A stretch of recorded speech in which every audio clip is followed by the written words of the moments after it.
الحمدللہ والصلاۃ والسلام علی رسول اللہ اما بعد۔ اللہ کے رسول صلی اللہ علیہ وسلم کی پگڑی کے تعلق سے احادیث میں کیا آیا ہے، آج ہم اس کا بیان کریں گے۔ جابر رضی اللہ عنہ بیان کرتے ہیں کہ نبی صلی اللہ علیہ وسلم جب فتح مکہ کے موقع پر مکہ میں داخل ہوئے تو آپ سیاہ پگڑی باندھے ہوئے تھے۔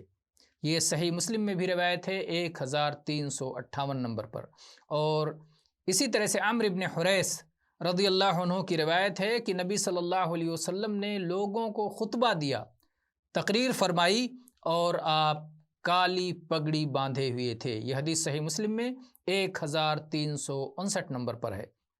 اور ایسے ہی عبداللہ ابن عمر رضی اللہ عنہما بیان کرتے ہیں کہ نبی کریم صلی اللہ علیہ وآلہ آلہ وسلم جب پگڑی باندھتے تھے تو آپ اپنے پگڑی کا شملہ اپنے دونوں کندھوں کے بیچ میں ڈال دیتے تھے۔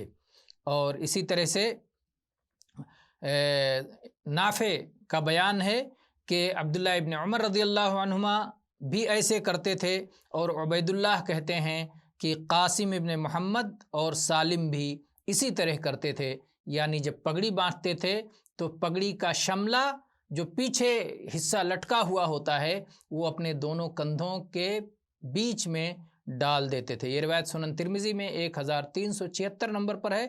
اور ایسے ہی عبداللہ ابن عباس رضی اللہ عنہ بیان کرتے ہیں کہ نبی صلی اللہ علیہ وسلم نے ایک بار خطبہ ارشاد فرمایا اور آپ کالی پگڑی باندھے ہوئے تھے۔ واللہ تعالی عالم، والحمد للہ رب العالمین، وصلی اللہ علی نبینا وسلم۔